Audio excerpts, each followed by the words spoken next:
Hey there, this is Dave, your Wall Street Cowboy. Thanks for stopping by. Today we're going to talk about how to use the Thinkorswim platform to scan for some opportunities that may be available for you this week. So sit back and enjoy, and again, if you like what you see, hit that subscribe button, come back often, and tell your friends. Alright, let's get to it.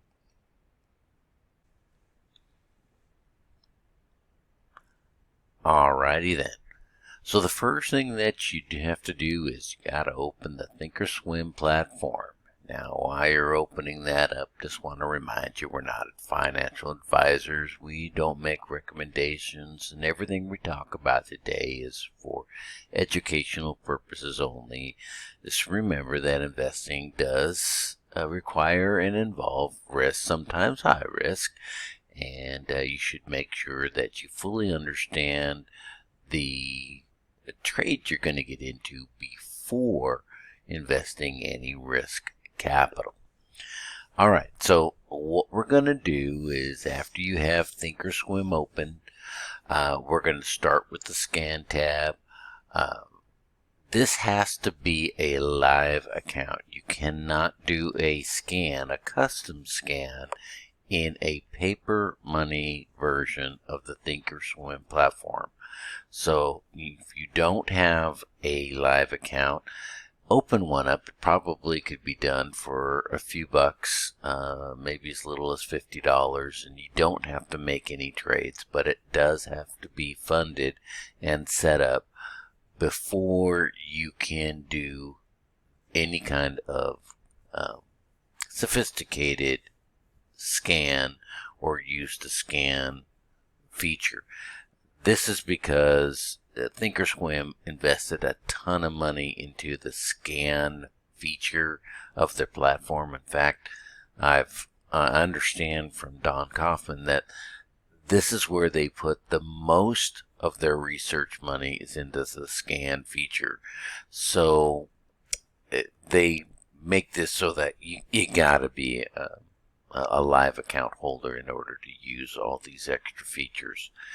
After that, we're going to drill down and create a watch list based on sectors and in some cases industries within sectors, and we'll get into that and what I mean by that.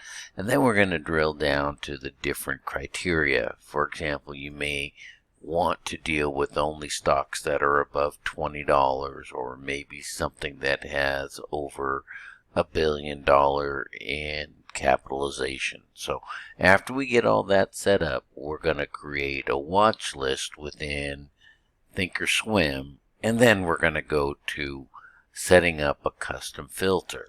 Now there are up to, I think, 18 custom filters that are available to you in Thinkorswim. And you can set those up to do pretty much anything you want, as long as you don't get too complicated. But that has to do with ThinkScript, and we won't have to do anything with ThinkScript really. The wizard that they set up for doing the custom filters is going to be all you will probably need. If you want to get into something more sophisticated, then you may need to do ThinkScript. ThinkScript is a language that is unique to Thinkorswim, and it's how they determine how the different setups work within their charts and their indicators and how it gets labels and all kinds of stuff. That's all part of ThinkScript. So we're going to show you how to do the basic custom filter. We're going to find your indicator, and then we're going to build a custom filter around that. I'll show you the ones that I use. You can use something different. And then we're going to add that to a sidebar or the quotes menu, and then we're going to sort that so that the stocks we're looking for are going to come up to the top, and then we're going to just scroll through each one of the sectors and find our goal. Once you get your instance of Thinkorswim open, there's a couple of things that you can do. For me, I make sure I turn off all my public information, and you can see these little ellipse boxes up here. You can hit over to privacy, and I think there's two of them. Yeah, there's one here. Here's the privacy button over here. All you have to do is click on that, and what it does is it hides all your information, your account number, and your account balances and stuff. All right. From there, you want to go to the Scan tab. Click on there, and now you can create different kinds of scans, and you can go over to this ellipse box, and you can open and you can load the different scans that you have created. Create one just for you, and then we're going to put it over here, and we're going to put it on this sidebar. This is called the sidebar, and you're going to be able to sort that and find the stocks that you're looking for based on the criteria that we are scanning for. Now you can also put that into your market watch, and you can go and put that in your quotes section and do the exact same thing. This is where you're going to put in your different filters that you build, or use the ones that are default in Thinkorswim. This is the same thing I have here. So you can do this quotes on the sidebar, or you can look at a bigger picture of it under the quotes menu in the Market Watch tab. So the first thing we're going to do is create our scan. So I'm going to get rid of all this gobbledygook, and then the first thing that you want to do is you want to set up the stocks that you are looking for in a smaller group, smaller bite-sized groups. You could set this watch list up to have 4,000 different stocks in it, and what's going to end up happening is you're going to run out of available memory that is used within the Thinkorswim platform, and you're going to get a bunch of error messages on here. Up here you can give your scan a name, and you can do that by coming over and saving the scan query. It'll come up with this box, and you can give it a name. Alright, so what we're going to do is we're going to limit where we look for these individual stocks that we're going to scan in. So you can come in here and you can go all symbols or just all stocks. So some symbols might include indexes or futures, and you may not be trading futures. You may not be trading the indexes. You can just look at all stocks. You can look at all indices. You can look at just the futures. You can look at all ETFs and funds. So you can go through and pick the database that you want to start from. And then you can further drill that down by saying, I want, it's going to give you the same list of characters here. You can say, I want, and these are public. These are default. Everybody gets these. And there's so many of them that they have to make 3 different columns worth of them, so that this box doesn't go off the bottom of your page down here. So let's say that I want stocks. I only want to look for stocks, and I want them to all have weekly options. So we're going to come down here to where it has the W for weekly, and then at the bottom I'm going to find weeklies. So you click on that, and now it's only going to look at stocks that have weekly options, and then you can scan, and over here it'll tell you that there's 474 stocks, and it's only going to show 200 of those 474 stocks. If you want to see more of those 474, all you have to do is go to this box that says show, click on that and say I want to see 500 of them, and then you scan again, and now it's showing 474 of 474, and if you scan to the bottom, there's 474 symbols here. So I'm going to keep my list at 200. I don't like it to get over 200 because the sidebar gets to being too big, and it just isn't easy for me to see.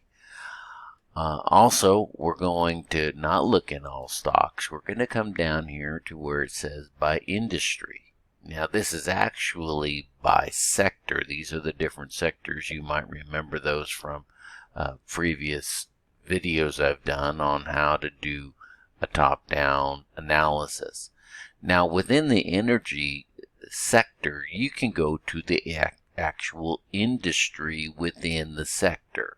So perhaps that's why they call this industry and not sectors. But these are the sectors, and you can just say, I just want all energy sectors together. You can see under discretionary, there's a lot of different sectors. But under energy, there isn't so much. So you can say, well, I only want energy equipment services, and then you can drill down and say, I just want the drillers. And then you can get a fairly small list by doing that. And you can make your list about the size that you want to make it into bite-sized pieces. So, or you can just choose all of the energy stocks that are in the energy sector. You know, you don't have to drill down. So you can do it either or. So let's take a look at this. We're going to do energies, and maybe you want to look at only the energy stocks that are in the S&P 500, or maybe just the ones that are in the S&P 100, so that you know that you have the biggest stocks with the largest capitalization. And you don't want to deal with the little guys, Bill and Hank's Auto. You want to get those out, and you only want to deal with stocks that are in the S&P 500 or S&P 100, or maybe you like the Russell. Maybe you want to go and say, I only want the stocks that are in the Russell 2000, because that's a popular sector, or not sector, but indice.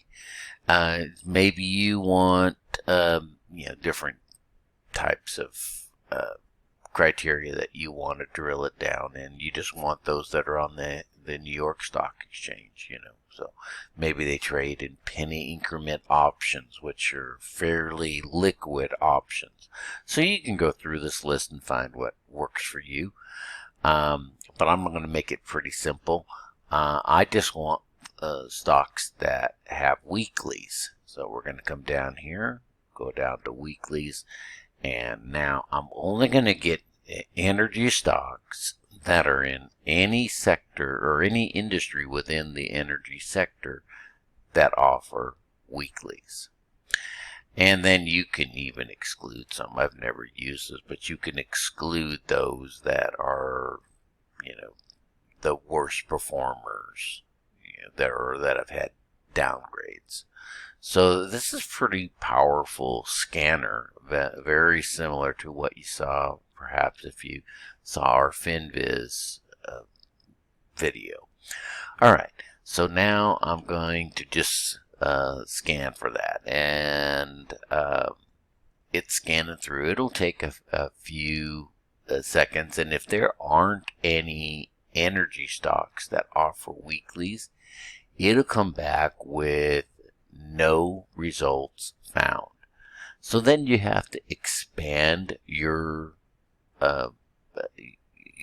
criteria. You have to say, well, now I just want any stocks that are in the energy sector, because there are none or not enough that are in the energy sectors that offer weekly options. So you can come in here and you can say clear filter so that there is none, and I can rescan, and now I got 200. There's 737 stocks in the energy sector across all the different industries within the energy sector. So now let's drill down, and we say, okay, well, we only want those that have, let's say, penny increment options. Those are fairly liquid with their options. So let's try that, and let's scan. And there's only 25. And so you can find the ones that fit the criteria that you're looking for most. So maybe 25 isn't a big enough number for you to look at. So you'll change your secondary filter and say, well, I just they don't have to be penny increment options. Maybe I just want those that are in the S&P 500. So come down here to the R to W, because the S in S&P is in between R and W. Come down here to where it says S&P 500. Click that and hit scan. And I'm getting about the same number. So that didn't help me much. And but this will make a fairly good list right here. You can change this as meets your particular needs. So then you will come over here, and there's an ellipse down here at the bottom. You'll click that, and you can see you can remove different criteria that you have in here. So we can add a filter, or we can remove filters. And maybe I want to add a filter based on the stock or the options or the fundamentals, a particular study, or a pattern that's being formed. So let's take a look at fundamentals. Maybe I want those stocks that are above a certain net capitalization, or you want to have positive earnings per share, whatever it is that you like your stock to have in it. Remember, we had that with FinViz. We could say I only want stocks that have average volume of 1 million shares a day. Well, you can do the same thing here. So let's say that we want the market cap of these, and you can slide this up if you want and exclude some of the smaller, and it'll give you the number here that is represented by where this is. You can see that's changing. Or you can move the max down and say, I don't want those super big stocks. I don't want, I kind of want the mid-size companies. And you can do that. Or you can actually put in a number you want. So this company actually has a negative, or the companies that are down here have a negative market capitalization. So they're not making any money. They owe more money than they're worth. So you can set this up the way that you want it, and say, well, I only want stocks that have a positive net capitalization. I don't want any of those stocks that don't make any money yet, or can't run their company profitably. So here this has a fairly small number, but it's a positive number, as opposed to being here where it's a negative number. So we'll just put that up, and I now have a positive number, and we can scan again. And it looks like we might have lost one or two of these energy companies, but not a whole bunch. All right. And then you can add different conditions, and you can play with this a little bit. And then I can save this, or I can come down here and say I want to make this into a watch list. You can see this bottom ellipse right here. Save as a watch list. So I'm going to call this, I already have mine done, but you can call it energy sector. And we're going to hit save. So now I have a watch list. And I can come over to my market watch, go to quotes, and I can change this box right here to the one I just created. Now it's going to drop it in under where it says personal. And then we're going to go down here to where it says energy sector. That's the one we just created. And there's those same stocks that we just looked at. So that's how you create a watch list. It's very, very simple. I'll show you real quickly how I do mine, and then you can build your own, and we can go from there. So I'm going to go back to scan. I want the energy sector, S&P 500. I'm going to build my watch list. So now I want to go to my next sector. I want to go to by industry. I want to go to the materials. I want to do all materials. I want them, I'm going to clear the filter and scan. Now I got 238, and I'm showing 200 of those 238. 200 is too big for this sidebar in my Market Watch quotes that I want to look at. So let's go ahead and intersect that with, or drill that down to only stocks that are in the S&P 500 that are in the basic materials sector. I'm going to scan again, and now I've got a list of only 26. I'm going to go to my ellipse, save as a watch list, and I'm going to call that the basic material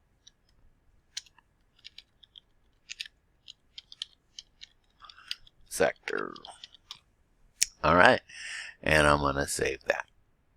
And now I've got it. So I've already gone through this, and I've saved all my sectors, and it's going to show up here. You remember the personal, and I have the energy sector, and the other one was the basic materials. So here's my basic materials sector, and here's the ones that I have saved, and I've put my name in front of them so that they're all grouped together. I don't have, the energy sector up here with the E's and my telecoms down here with the T's, and I got to go looking for them. I just gave a name in front so they're all grouped together, and I have the basic materials, the consumer discretionary, the energy, financial, and so on. So, again, I can do this in two places. I can do it here. I can go to Dave's personal and do by basic materials, or I can go over here to my sidebar, and I can do personal, Dave's basic material, and I have the same list here that I have here. So it's just a matter of personal preference, whichever one that you like best. And this one is good because I can be looking at a chart over in here and also see this at a glance. I don't have to change my tab from my charts over to my Market Watch and back over to the scans. I can put all that stuff over here on sidebars. I can have multiple watch lists here. I can put on another one of, or I can go down here and add a gadget and add on another watch list. You can have as many watch lists as you can fit on this sidebar that you want. You can take out your news if you don't want that on there. You can set this up any way you want. So I have it in two places. I have it here, and I have it on Market Watch. And then if I want to change my Market Watch to look at some other kind of quotes, I can do that. And then it won't do anything here unless I link it. Okay, so you can have it in two different places if you like, and then you can use this side to look up different information and set up a whole different set of criteria that you're looking for here. For example, I know that I have 45 days until each one of these companies report their earnings, and this one has 3 days. NHI has earnings in 3 days. So that gives me some information that I may or may not want to be involved in a stock that has earnings coming up this week, because perhaps I'm not looking for something that's going to be that volatile this week. Whether it's good or bad for me would be up to chance. I want something where I'm not going to be affected by the earnings. So that's just personal preference. You can do what you want. All right. So what I'm going to do is I'm going to go to my basic materials, and then I'm going to customize my columns. So there's a little gear right here that you can click, and it says customize. You can also just place your mouse anywhere on this dark gray band right up here. Right mouse click, and you're going to get that exact same thing. Customize and no sorting. So you can do it either place. But once you get that, you hit customize, and now we get this watch list dialog box where you can start changing some things. And some of you have seen some of the things that I look at, the whole moving average and the RSI Liguier, and some of these other ones, the high-low activator. So I have created custom filters. Now, when yours comes up, it may not look like this. I have changed the name in here. If you type in CUST for custom, do you see how these all came up? Because the root name of these is a custom filter, and it's actually in the script. So when you look at the script, it will actually call this a custom filter, and for me, this is just my fiddling. I put the asterisk in there first. That's so that it draws this all the way to the top if I'm not looking at any discriminator up here. The percent is at the very top, and then after that it goes to those other special characters, and I'm sure there's an alphabetical order to that, but this asterisk makes sure that these are at the very top for me. If I didn't put the asterisk, it would sort it by 01, 02, 03, but I might have something else that starts with 01, 02, or 03, and it gets in the way. In other words, these aren't grouped together. So by putting an asterisk in front of each one of these custom filters and changing the name, I sorted these automatically without having any discriminator up here. So then asterisk 01 means that this is custom filter number 1. Number 2 is custom filter number 2, and number 3, and number 4, and number 5. And it goes through, I think there's 18 of them. And nope, there's 19. 19 different custom filters that you can use. And then I further drill down by saying this is based on a 5-minute chart. There will be one here that says daily. So this is custom filter 11, 1-day chart. And this gives me yesterday's high for this custom filter. So you've got a bunch of custom filters in here that you can set up the way you want. Now, there's a little trick, I'll call it, a nuance, if you will, to Thinkorswim, if you will, to the Thinkorswim platform. I can come up here and I can click. And I can double click, and what it should do is drop this over here, this custom filter. So if I double click, it brought it over here. Okay, you can also highlight it and hit remove this item, or I can highlight it and add this item. Does the exact same thing. So you can either double click on it, or you can use the helpful little tabs down here. Or you can go over here to where the scroll is. Now this is the nuance. If you double click there, you're not going to necessarily bring the whole moving average over here, the bullish whole moving average. But what you are going to do is you're going to open the Thinkorswim. So I double click there, and now this is the wizard to change the filter. So here's the Thinkorswim editor. This is what they call Thinkorswim. It's very similar to Excel.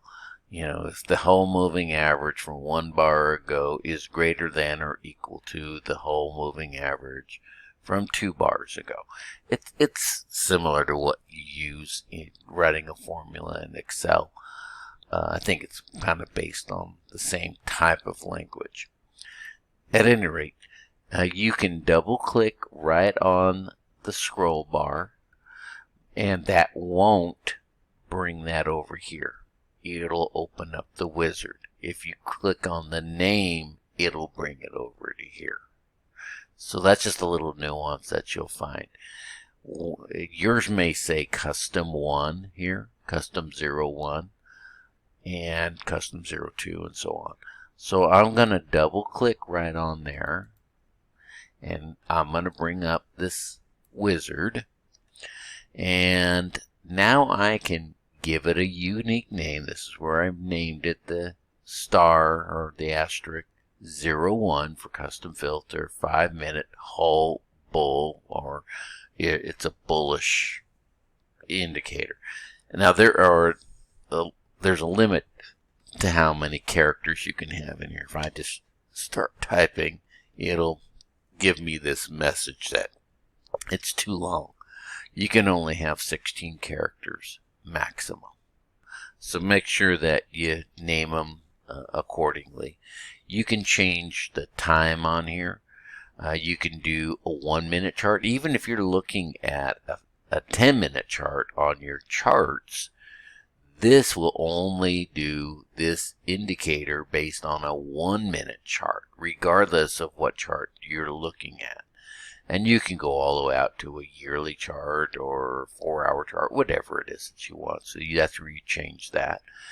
And you can click this to include pre-market or extended hours trading, or you can say, nope, I want to start the aggregation of looking at whatever is written down here based on the very first tick of the day. Or you can say, nope, I want it to include the momentum that's going into the open or going into the close at the end of the day. So that's up to you. And then here it's probably going to have something default like the 20 simple moving average, I think is what it defaults to. You can delete that, or you can just hit edit.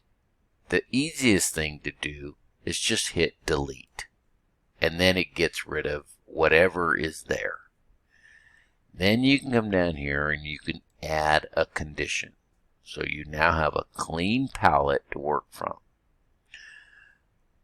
You can go in now and look at anything that you have in your GUI file for this particular instance of Thinkorswim. In other words, you could have Thinkorswim on your laptop, and you could have it on your desktop, and you may not have the same studies or shared studies that you've saved to one instance in a different instance of the Thinkorswim platform. So you could have a paper money account and a live account, and you may or may not have the exact same studies and shared studies across both of them. You have to actually save it to that instance of, you can go to study, you can go to functions, the bar number, if it's been 5 bars since I entered a trade, give me a 1. So there are different types of of functions that you can put in. You can do your study, or you can say price. Now that could be the bid, if the ask, if the close, if the low. There's a finite number. It even has VWAP. So you can go find the different studies that you want to look for. So let's assume that we want to find a stock that is breaking out to the upside. Now there's a couple of things that you can use to find that. ADX is a good one. It's a very good one. And something that complements ADX is the DMI. And if you've watched some of my other videos, you've seen that I use the DMI oscillator. So I type in DMI, and these are all the different DMI things that are on my instance of Thinkorswim. So I'm going to click on oscillator. So now you got to just read through this, and if you read through it, it makes sense. You got to remember this was written by an engineer, and the engineer may or may not be a trader. So he or she has written this in geekanese, if you will. Alright, so we're going to talk about what this offset is. We're going to come back to that in just a second. These are the different ThinkScript plots that were created in the ThinkScript that makes up this oscillator. Now, we don't need to get into too much detail on that. There are other videos and other places that you can learn more about plots and ThinkScript, but it will give you a list of all the different plots within the ThinkScript for DMI oscillator. In this case, we have 3. We have the OSC, which stands for oscillator. We have the histogram. And we have the zero line. Now, the oscillator is basically the moving average of the DMI. The histogram is a graph that shows you a bar that's changing its size based on if the oscillator moving average is ascending or descending. And then there's the zero line, which is a constant zero, and the oscillator oscillates above and below the zero line. The histogram gives the value or the volatility of that move, that oscillating move, above or below the zero line. So we want to see if the oscillating moving average, and I use the 14 period. You may find that you like a faster moving average. You may want to see very quick moves in the market. The problem with that is you're going to get a lot of false positives. And on here, you can turn this on or off where it paints the bars, which means that when the oscillator is bullish, it changes the color of all of your bars on your chart to match the oscillator. We don't need to do anything with that, even with this custom filter, but it's there. And then what type of average are you using? There's a number of different moving averages. There are exponential. There's a simple moving average, which is basically 1 plus 1 is 2. Exponential says 1 plus 1 isn't always 2. 1 plus 1 may actually be 1.3 because the most recent number is more relevant than the older number. This becomes more relevant if you're looking at, say, a 50 or a 200 period moving average. Something that happened 200 candles ago is probably less important than something that happened 2 candles ago. So the exponential takes that into consideration. So you can look at the different types of moving averages. I like to keep things simple. So we're going to do the simple 14. So if the oscillator based on the 14 period simple moving average. Now you go over here, is greater than, we're going to click on this, we're going to go to the studies again, we're going to go DMI, we're going to add in the oscillator again, and now we're going to change this to the 0 line. And hopefully you're beginning to read what this is saying. And this should match what's going on over here. We're going to make this as 14, and we're going to make this simple. So let's read through what this says. If the DM oscillator, 14 period simple moving average, is greater than the DM oscillator's 0 line, I want to know about it. They're very simple. So I told you I'd come back to what this offset is. Let me save this, and then we'll come back to that and I'll show you. So we'll hit save. And now let's just read this out. If the DMI oscillator 14 period simple, the oscillator, the moving average, is greater than the oscillating same thing 0 line, I want to know about it. That's all there is to it. Now let's edit that, go back to that offset, and we're going to put a 1 and a 2. And so what this says, if the DMI oscillator from 1 bar ago is greater than the 0 line 2 bars ago. Now, in this particular case, it won't matter if you do a 2 or a 1, but there are some situations where you would want this to be 1 and you want this to be 2. And basically what that is saying is, I don't care what's happening on this particular bar, because this bar can change its condition. You know how candles are.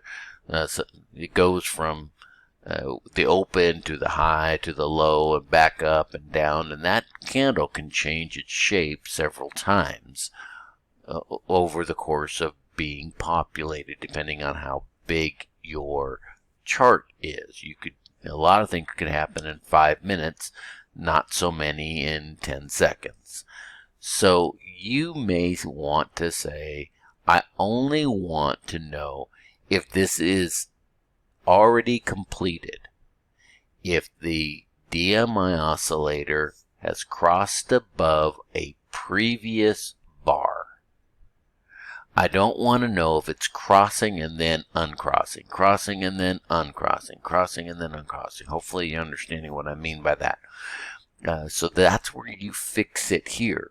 So if we hit save, now we've changed this a little bit. And we'll extend this out so that we can see more of this. Unfortunately, it doesn't wrap it. It doesn't wrap the text down here. But it basically is saying if the DMI oscillator simple moving average from 1 bar ago is greater than the 0 line from 2 bars ago, which is different than the first thing we read. The first thing says, is it happening right now? This one is saying, did it happen 1 bar ago? So that's the difference, and that's what that offset does. Now I'm going to change this from a 5-minute, and I'm going to make it a daily. So, if the DMI oscillator is greater than the 0 line on the daily chart from 1 bar ago, I want to know about it. So I'm going to hit, if I hit OK, then that is going to change what I have here under my whole bullish signal. And it'll change my custom filter. I don't want to change my custom filter right now. I just wanted to show you how you can create your own custom filter. Once you hit apply or OK, the change is done. Now, if you want to see what the think script is for that, click on the think script editor, and you can actually change some of the stuff in here. You could say, oh no, I don't want 2 bars ago, I want 1 bar ago. And that's fine. So there's some things that you can do in the think script that are pretty simple, but read through it. If the DMI oscillator from 1 bar ago is greater than the DMI oscillator 0 line from 1 bar ago, I want to know about it. If that condition is not happening, in other words, the oscillating moving average is below the moving average, then I don't want to know about it. That's not my signal. My signal is when it's above. Now there's another way that you could write it, which in this particular case might be better. So we go back to the conditional wizard and we hit edit. And instead of saying is greater than, what about saying crosses above? Or you could just do any kind of a cross, whether it's above or below, it'll be any cross. So now it says, is the oscillator crossing above the 0 line 1 bar ago? We hit save. Read through the think script. Is the DMI oscillator, simple moving average from 1 bar ago, crosses above the 0 line from 1 bar ago? Well, that's the signal I want to see. I want to know if that DMI is turning bullish now. I don't care if it happened 3 or 4 bars ago. It's too late now. I want to know when it's happening now. So you can hit apply, and that changes. Let's just change the name up here so it matches what you want. So I'm going to hit cancel because I don't want to change my criteria. So here is the DMI bull that's on custom filter number 5, and it's the 5-minute. Let's see if I've got one in here that is the DMI crossing above. This is custom filter number 12 on the 1 day, the DMI crossing above. And I click on that. Let's read our think script. You can see I have it on the daily. If the DMI oscillator 14 simple crosses above the DMI oscillator 0 line, I want to know about it. Now I'm not giving it any kind of criteria that it has to look at a previous bar. I want to know if it's happening on this bar. Now there's one other thing I will show you. Edit. And it's down here at the bottom. And it says within 1 bar. I could say, I don't know, make it 5 bars. If that cross happened any time, it could be this bar, it could have been the previous bar, it could go back. It'll look back 5 bars and says, did we get a cross of the oscillator above the 0 line any time in the last 5 bars? Well, maybe that's the criteria you want. Well, I'm going to put that back. 1. And then I can hit OK. And I will have saved that. Alright, so I already have that. That's what I'm looking for. This is the number 12. And that'll be relevant in just a second. So now I've created this. I'm going to double click. You can see I have that one already over here. And let's say that I want to also know if there's a doji. I want to know if there's a current doji and if there was a cross above. What the doji tells me is there's some fighting going on between the bulls and the bears, and no one is truly winning. So I want to know, all right, there's a fight, If it breaks out above the zero line, then that would be a pretty good place for a reversal. So that is now part of my my headings over here. I hit OK, and now it's giving me some ones and zeros. And this one's number 13, which is the doji. This one is the DMI. You can see a little label pops up. You can come back into this. You can customize. And let's move those close to each other. Let's just grab it and drop it. Or you can highlight it and you can move it up or down. You could put whatever you want in here. And I have some pretty basic things. I just want to know what the symbol is, what the last price was, what the change on the day is from yesterday, whether there's a doji, whether there's been a cross above the zero line on the daily. I want to know what the percent change is. So this is the price or the dollar amount change. This is the percent that it's changed. I'm going to put that right up there next to that. And then I can put this blue in here, and you can type in different colors. Red's on there, you know, send a red. You can put yellow,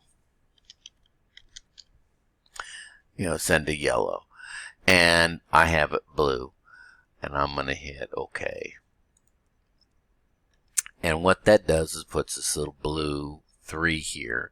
3 is the number of the color. In other words, the first color might be, well, we can find out right here. The first color is red, the second color is yellow, the third color is blue, green, so on.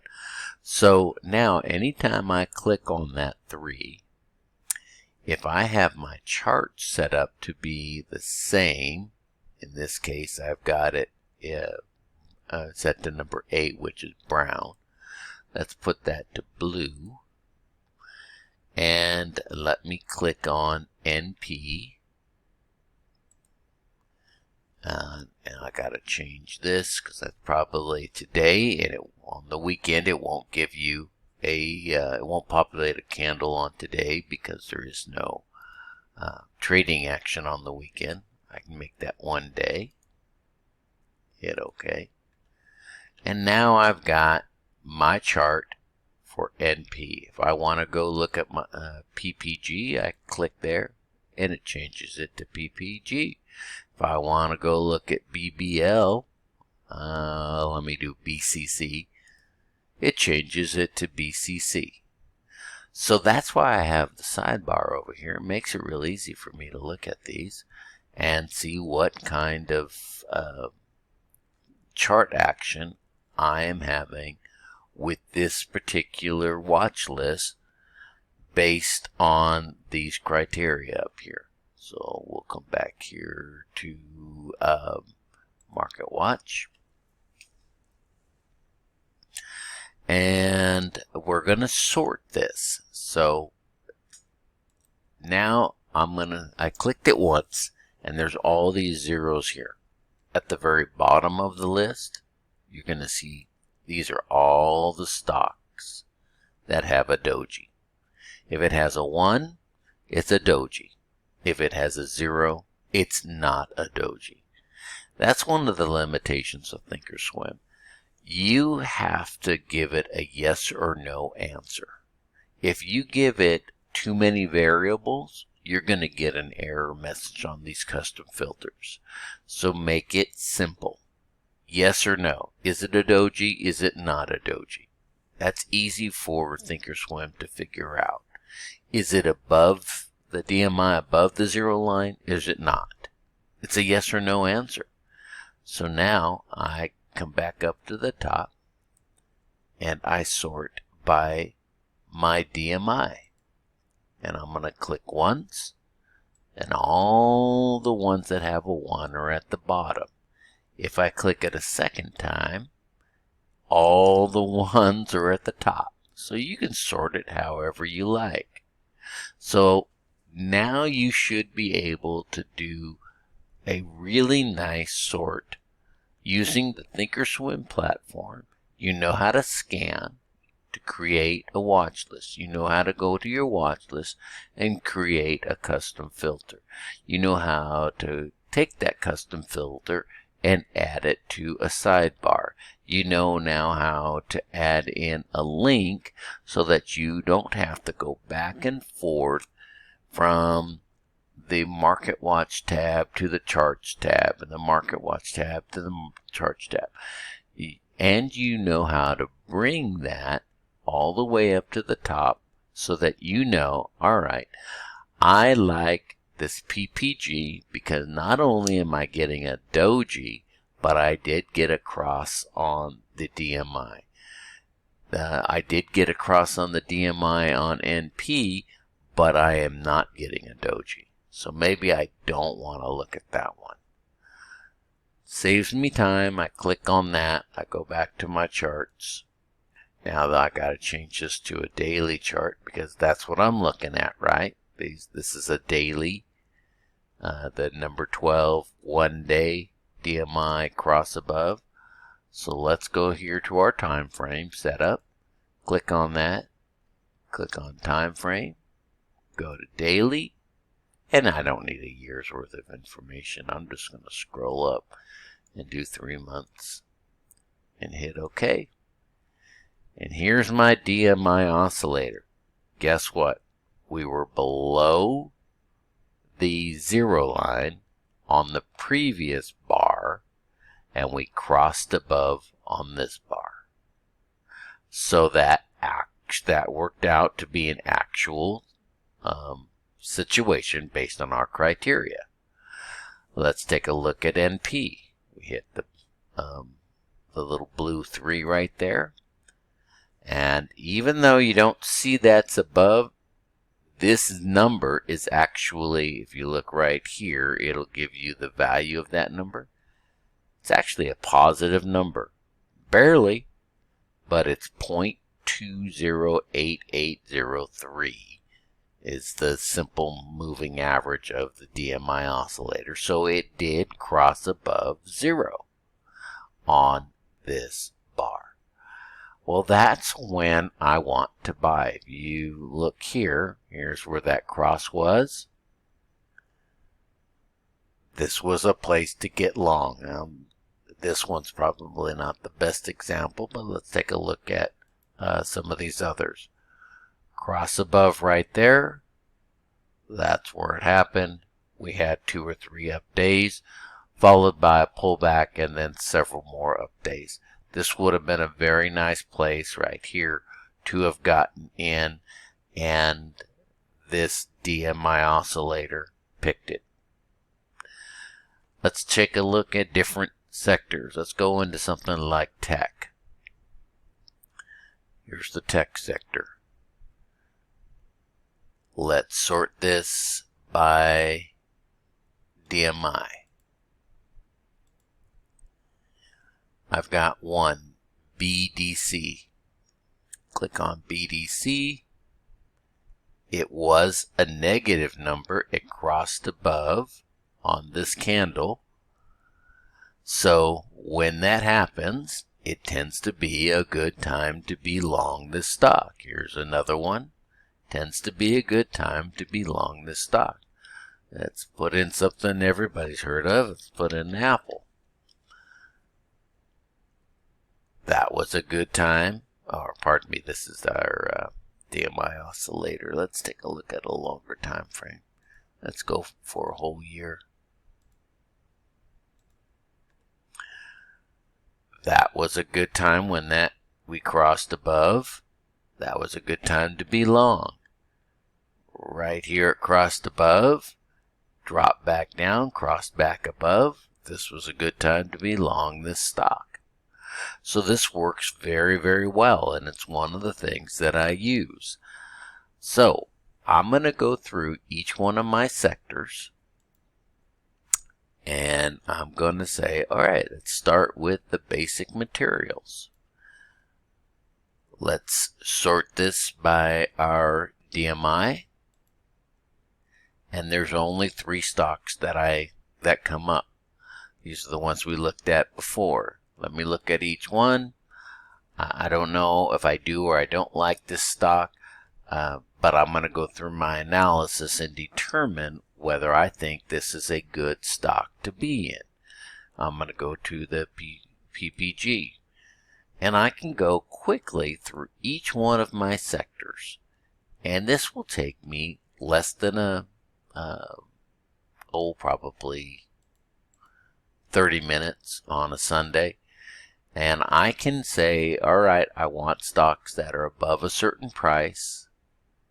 I don't want these $12 stocks or $4 stocks. This one's a $23 stock. And click on that. Maybe this is a good place to be bullish on ARMK.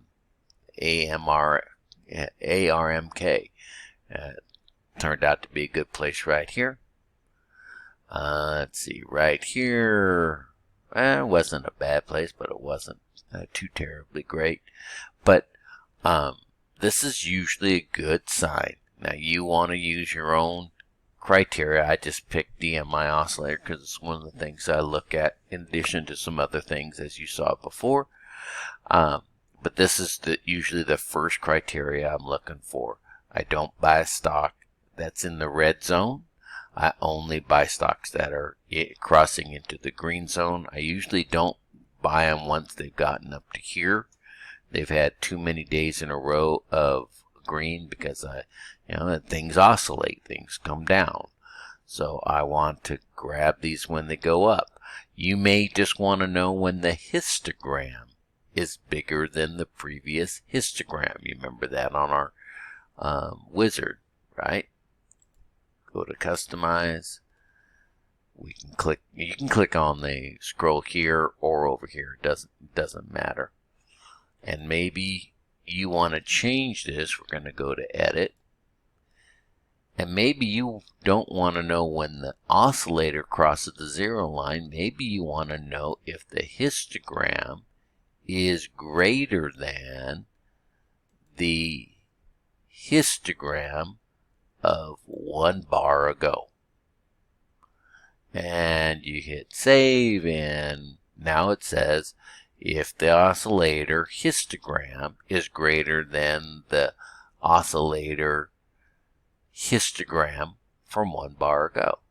So when you read it through, it makes all the sense in the world, and you can do that in ThinkScript. It says the same thing. So I'm going to hit cancel because I don't want to change my thing here. But that's maybe that's what the criteria is. Maybe you just want to know if the DMI is rising. You don't really care whether it's above the zero line and you got green or you have red. Remember it said it changes the color of the candles. When this is red, the candles are red. When this is green, the candles are green. That was that thing where under the wizard it said, do you want to change the color of the candles? Paint the bars, yes or no. You can turn that feature on or off. So that's what that was. You can do that also from the study. If you go into your studies up here, and here's the DMI. You can change that right here. So there's that's a lesson a little bit on how to use the Thinkorswim platform to create a list of stocks very quickly. Once you got this done, this watch list done, it's done forever until you delete it. And so now I can just quickly go through, spend about 5 or 10 minutes, figure out which ones I like that are meeting the criteria. And you can put as much of the criteria in here as you want. You can add in, I want to know if we have a PPS buy signal and a Redeem Fire buy signal. If that's happening, I want a 1. And what it'll do is it'll populate a 1 here. So you start getting a series of different criteria up here, 3 or 4 or maybe 18 if that's what you want to use, and you look and say, well, I got 4 ones in a row. Well, that's the one I want. And again, you can do that under Market Watch. You hit your gear and customize, same box as before, or you can just point at this gray bar up here, right mouse click and hit customize. Either way, brings up the same thing. And then you can change your criteria, and you start seeing 6 or 7 different custom filters up here that you create from the filter or the indicators that you like best. Maybe you like Bollinger Bands, or maybe you like a stochastic. They're all in there. And then you create the one you want and create the list. Well, hey partner, thanks for stopping by. This video went a little longer than I was expecting, but hopefully there was some good information in there for you. So we'll pick it up again on another video. Thanks again for all your attention and your support, and remember to subscribe and like and tell all your friends. Until next time, this is the Wall Street Cowboy saying, good trades.